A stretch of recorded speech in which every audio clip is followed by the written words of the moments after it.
Anyways, back to my son's friends. So my son has these two friends that come over the house all the time. One friend, his name is Ken, works a lot with computers. The other friend, his name is Fabian. He wants to be a police officer. Both of these kids are really, really good. Now, I keep calling everyone kids, even though they're all 18. But to me, they're kids. I'm almost 40. I'm like, Like some of the conversations that we have are very adult-like. And the other conversations, I'm like, what am I doing with my life? For example, at home when I'm hanging out, I usually just wear, very similar to now, except the Hawaiian shirt. I usually wear like a t-shirt that has like either Star Wars or Marvel Comics or Transformers on it or cartoons. I like wearing stuff like that around the house. One day, I'm wearing a t-shirt that has the Avengers on the front. And I walk into the living room and my son's friend Fabian sees me wearing this shirt. And so he starts pointing. And I'm like, what's up, dude? He goes, weak. Excuse me? Weak. And then he says, DC's better. What did you say? DC's better. I'm like, DC's okay. Obama lives there. They pass laws. They got hotels, historic museums. It's not even a real state. I don't know why you're getting cray-cray. He goes, nah, fool, DC Comics. And I'm like, hey, man, I'm almost 40. I don't care. It's just a really cool shirt. I like it. It fits. No big deal. That's because they are. I go, you need to relax. They're the best. I go, you need to chill. And in my head, I'm like, why am I having this conversation? I have better things to do with my time, like trying to get my son on an elephant. But no. The kid in me's like, why are they the best? And then he points at the shirt again. Iron Man sucks. Batman's number one. I go, why? Because he is. I go, that's not an argument. First of all, Batman's not the best superhero. I hate to break it to you. He's not. I can hear people already getting ready to boo. They're like, oh, no, Fluffy, don't go there. Don't go there, Fluffy. Don't do it. Yes, I'm going to do this. Watch this. Batman's not the best superhero. Batman is the creepiest superhero. Batman is the creepiest superhero that has ever lived. He even sounds creepy. I'm Batman. I'm Batman. You don't recognize that voice? Want some candy? Help me find my puppy. Hello, he only comes out at night. His face is always covered up. He's always waiting in alleys. And who does he talk to? A guy named Joker, a guy named Riddler. His name is Batman. Joker, Riddler, Batman. Joker, Riddler, Batman. Those are Mexican gang member names. Can you imagine if that was Batman's real identity at night? I'm Batman. During the day? No, chingue su madre, soy Batman, loco. Todo el pinche día aquí trabajando y luego le parte la madre Joker. I'm Batman. I said, all right, Fabian, Mr. Batman's the best. Based on my t-shirt says Marvel Comics. I said, I see Thor, I see Captain America, I see Iron Man. Who are some of the superheroes that DC Comics has that makes them better than Marvel? Go. Batman, you said that. Superman, that's a good one. Wonder Woman, okay. Green Lantern, whoa. I said, I know the other superheroes, but Green Lantern? What's his power? He wears a ring, and the ring gives him power. I said, that's a fantasy. I don't know any man who wears a ring who has power.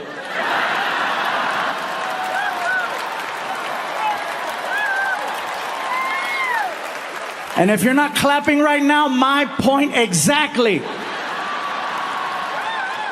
You can't clap, can you? You can't. You know why you can't clap? Because you're sitting next to kryptonite.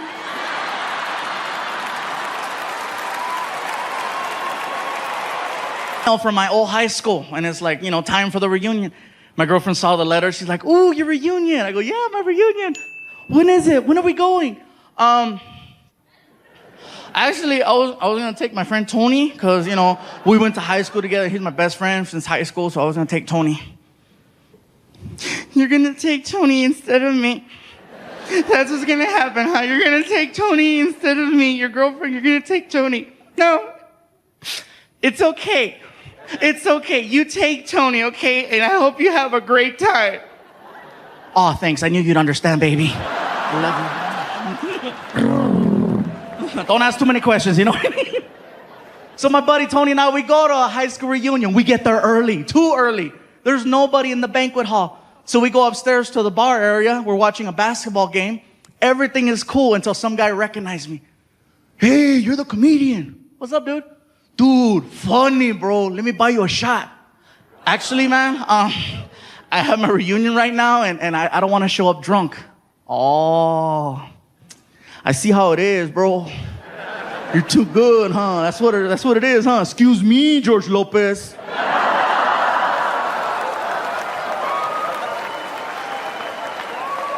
Let's do the stupid shot. All right, bartender shot. So he freaking makes a double. And we freaking cling, cling, and slammed it. I'm like, oh, thank you, man. Thank you. Let's do another one. Oh, hey, man, I'm okay. Thank you. See how it is, Paul Rodriguez? Let's do another shot. And he kept this pattern going. He must have had like 7 comedians behind his freaking wallet, you know? One after another. I got so drunk. I was that level of drunk where you can't even walk straight. You got to look at the ground to navigate. You know, you're just kind of... I get to the reunion. There's a lady at a table, and she's got stickers on the table that say, hello, my name is. And then with a Sharpie, you write your name. I was so drunk, I couldn't even write Gabriel. I wrote Flaco, which is Spanish for skinny. So, you know, I freaking write that, stick it on, and we walk in. The party's going on, you know. I'm trying to find a table. My buddy Tony took off. I couldn't find him. I'm sitting there. I'm like, oh my God. Oh my God. All of a sudden, the lights come up, and the class president is holding the microphone. Hello, everyone.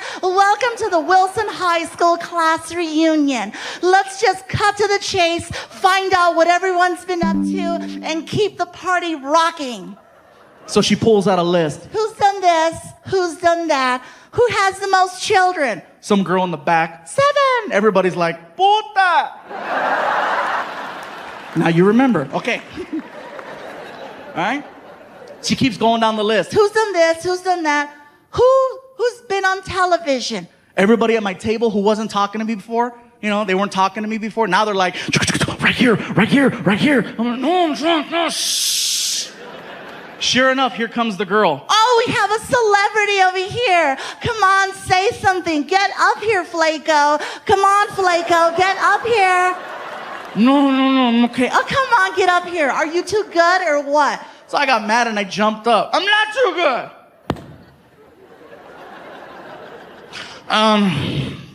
Everybody, my name is Gabriel Iglesias.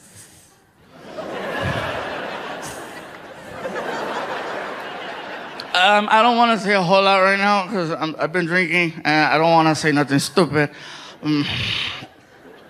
It's really nice to be here with everybody.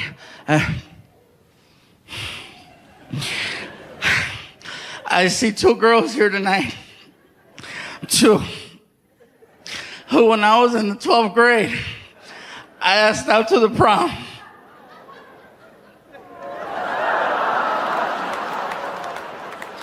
And they said no. But you know what? It's okay. Let me go. It's okay. You know what? It's okay because like she said, I've been on TV. And you 2 girls who said no, you got fat. One of them yells out, You're fat too. I know I'm fat, but I was fat in high school. I kept my figure, why couldn't you? No, sometimes, hell yeah, man. Oh, and by the way, before I forget, I know I have a habit in my shows of sometimes throwing a little Spanish in there. If you don't understand Spanish, I do apologize, okay? I promise I will be translating. I don't want anybody freaking out or reporting me to the management with concerns or issues, you know. What the hell is going on in there? What kind of show is this? No, somebody better hit the SAP button on that sumbitch real quick. I didn't pay good money to hear some Samoan speak Spanish.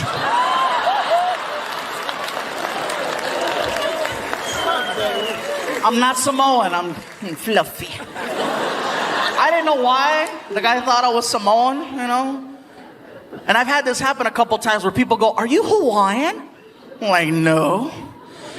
No, not just a shirt. I thought it was just a shirt, but no, how could it just be a shirt? Just because you wear a freaking sombrero, that doesn't make you Mexican.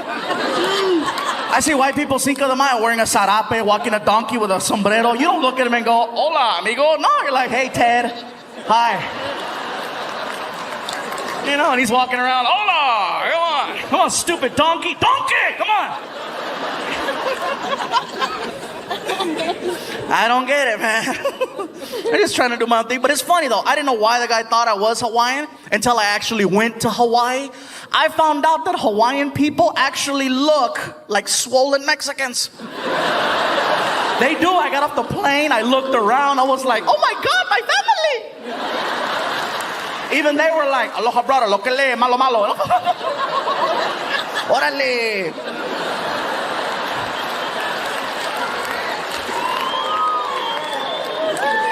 I loved Hawaii. Hawaii was great, man. They have a lot of different cultures there. They have a lot of Asian people. A lot of Koreans. I know this because I got a couple of shirts tailored at some places, and every time I'd go in, it was always a Korean lady, an older Korean lady who was mean. I'd walk in, and this one lady always had a comment to make. I'm there for a week, and every day she had a different comment. I walk in one day, and I couldn't say anything either because she was 75 years old. I can't say nothing back, you know, but there I am walking in. The lady behind the counter, Oh, look at who's here. Look at who's here. Oh, shit, we're gonna work hard today. Have you ever a bus driver named Dave who has never received any credit, and he's been working for me for almost 10 years now. This man has successfully gotten me to every single comedy show on time without fail.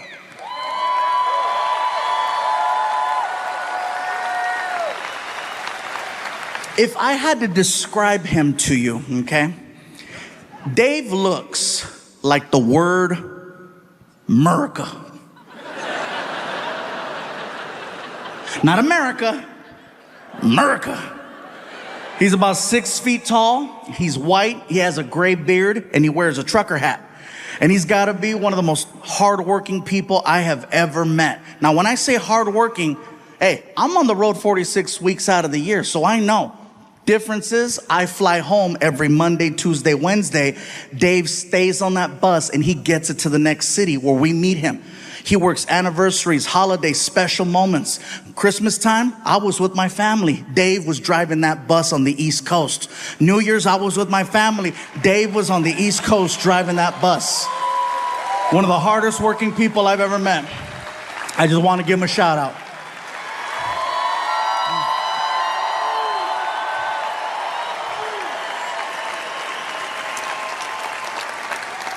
In addition to being hardworking, he's very honest. Now, when I say honest, I don't mean, oh, he does his taxes right. I mean painfully honest, no filter honest. He talks the way people used to. He does not have time to mince words. He just calls it like he sees it. Before me, he used to work with a man by the name of Kenny G. Grammy Award winner, amazing music. One day, Kenny G was on his tour bus that Dave was driving, and I guess the two of them had a little discussion, and Kenny G used some words that Dave would have rather him not have used, and instead of getting into it with him, this is what Dave does.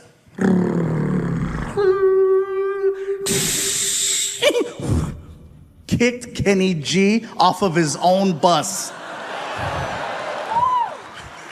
Because he would rather lose his job than lose his self-respect. And that's the man I work with. He's a bad dude. You guys are clapping, but you should have seen the interview. Oh man, it was a good one. He looks at me and he says, hey, let's get one thing straight. I don't give a shit who you are. You treat me right, I'll treat you right. You pay me on time, you'll live. Not to mention the fact that he keeps that tour bus squeaky clean. And he takes a lot of pride in that as well. One night, I was drinking on the bus, and I go to put my cup down, and I missed the table. and the cup hit the floor. I didn't get up right away to get the cup because I figured I'm gonna get up in a couple minutes and make myself another drink. I'll pick up the cup then. Dave sees the cup on the floor and then he looks at me and says, "Hey, I ain't your mama. Pick that shit up."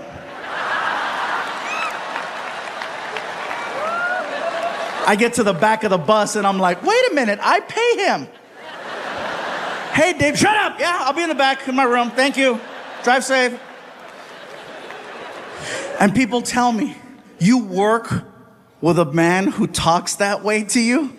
Why? Let me tell you why. Because he's honest. With Dave, you know exactly what you get.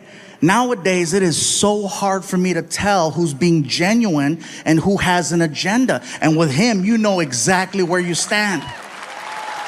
If he likes you, he loves you. And if not, you're on the curb with Kenny G. That being said, I have a story to share. About a year and a half ago, maybe longer, we're on the bus and we're heading down the highway. Just so you have kind of an understanding of the bus layout, let's say this is the front. Here's Dave, the driver, empty seat, and then a sliding door that goes in between him and the rest of the tour bus. My buddy Alfred and I are in the living room portion and we're watching TV. We're watching the news.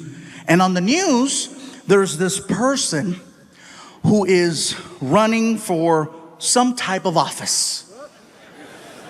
No particular office. And I guess their big plan is to erect a structure between two bodies of land. Somewhere. And I guess they want one side of the structure to finance the entire project. Well, my buddy Alfred and I, we have a lot of family that works in construction, and we know a bad job when we see one. So we started to voice our opinion out loud about how we felt about this person and what they wanted to do. We're being very loud. So loud, Dave can hear us. And then we hear Dave.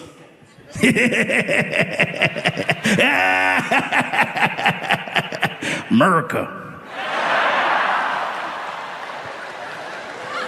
I yell out to Dave. I said, "Be quiet, Dave. This isn't about you." He taps a button on the dashboard that activates the sliding door. And when the door's about that far from closing, he yells out, "I'm building a wall."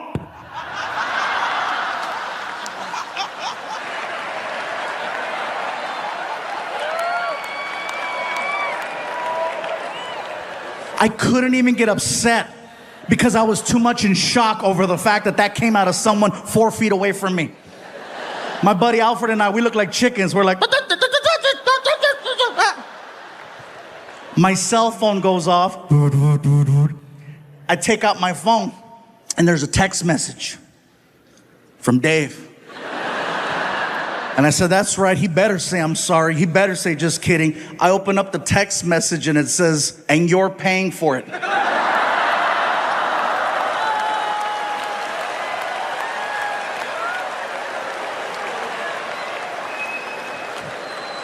And people tell me, "You still work with him after that?" Yes, I do. I trust that man with my life every single night. I know where his heart's at. He can say whatever he wants. I'm in the middle of trying to deal with this whole situation with my son watching these videos and not going to work. And while I'm doing this, I get the most random phone call I have ever gotten. My publicist calls me up and she's like, "Gabe, Snoop Dogg is looking for you." Excuse me? Snoop Dogg, I know who Snoop Dogg is, but what do you mean he's looking for me? Well, is he looking for me or is he looking for me? He's a fan and he wants to interview you. Oh, cool. Sounds good. What is it? I think it's some type of podcast. I'm in. Can I bring Frankie? Absolutely. Cool. So I hang up the phone. I'm excited. I want to tell my son. I'm like, "Frankie, I'm walking towards your room. I'll be at your door in 3, 2, 1. Hey, all right, you're dressed. Good. Come on, let's go. Where are we going? Watch. We get in the car. And now we're off on this adventure to go do an interview with Snoop Dogg. You guys, let me tell you something. We get to the neighborhood and we're lost. The GPS says we're there, but we're lost. We're looking for a house and there's no house, just a big building. And so I'm like, this doesn't look like a podcast, really? So I pull up to the security gate. Tap the button on the wall. Security desk, can I help you? Hey, security desk, my name is Gabriel Iglesias, and I think I'm here to do an interview with Snoop Dogg. Okay, one moment. Oh, okay, this is it. Good. I'm so excited. Snoop Dogg, this is gonna be cool, right? Sir? Yes. Yes, hi, there is no Gilbert Ignatius on file. What? Could there be another name? Another name? I don't know, Fluffy maybe? And the gate starts to open. I'm like, oh my God, I'm officially in the rapper's world because my real name doesn't mean shit.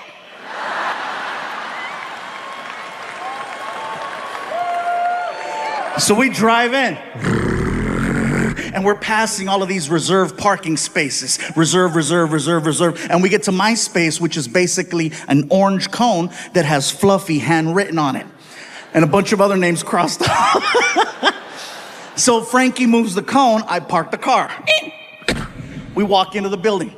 My publicist is waiting for me, right? And she's like, Gabe, you made it. Frankie, how are you? Listen, I just finished talking to Snoop. Wow. He is everything you think he is and just a little bit more. He is so sweet. I cannot believe he was charged with double murder. He told me to just walk you guys into the studio and he'll be right back. He said he had to go outside and get in the right headspace or something. Okay, cool. So she walks us into Snoop's studio. I'm thinking I'm there for a podcast. Come to find out, it's for a TV show. Snoop has a TV show where he interviews celebrities. Everyone in the room is waiting for Snoop to return. You can hear the small talk, you know.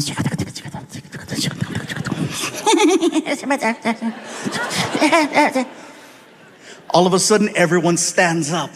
And I'm looking around like, what's going on? And I look at the door to see if Snoop's walking in and I don't see him. And I could see my son.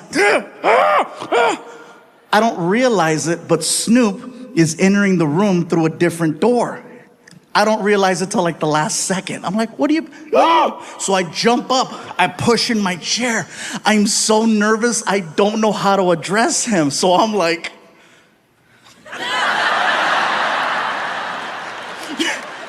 I felt stupid. Snoop walks over to me and he's so cool, you guys. He's so cool. He walks over to me and he grabs my hand. He's really strong. He pulls me in and he says, yo, what it do, baby boo? How you feel?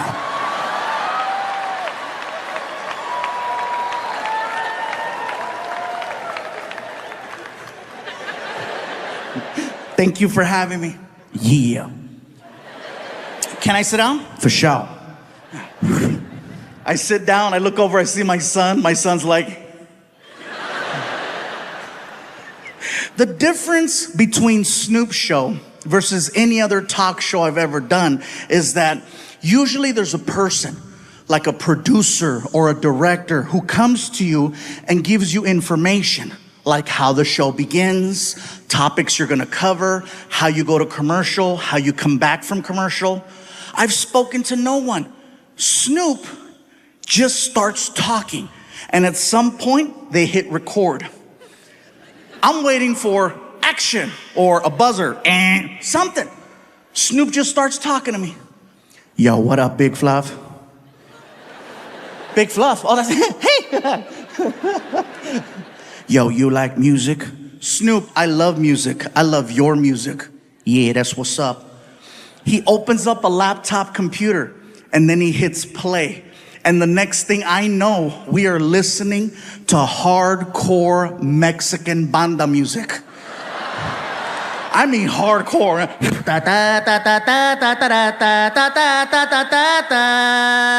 And you can hear gunshots in the song.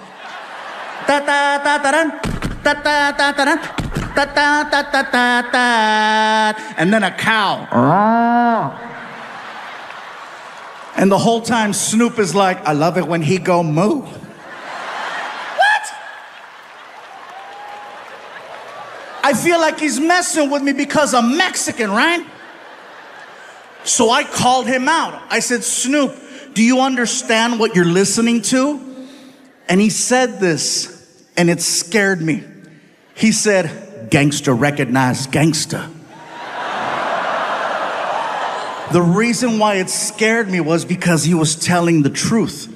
We were listening to actual Mexican cartel songs that don't play on the radio. And the fact that he knew that, the fact that his level of street knowledge in another language was that on point, I said, I gotta shut the hell up. Don't speak unless spoken to. That's the code. Next thing I know, Snoop reaches under the desk and he pulls out the biggest blunt I have ever seen. Oh, this sucker was huge.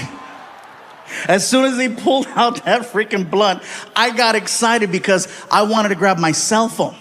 Okay? I wanted to grab my cell phone so that I could take a selfie of Snoop in the background being Snoop. So while I'm fumbling, trying to get my phone, Snoop starts talking to me again. Yo, Big Fluff. Yeah, what? Hit that while I hit this.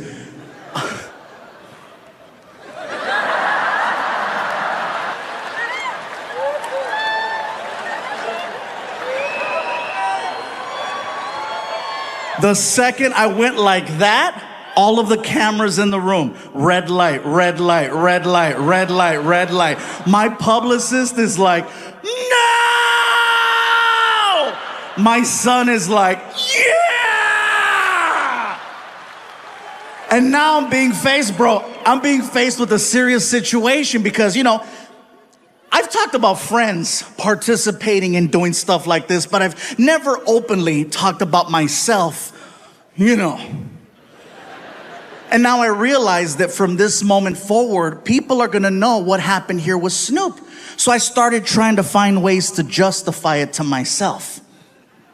You know, if you're gonna do something like this on camera, you want it to be with Snoop. You want it to be with Snoop, Cheech and Chong, and people go,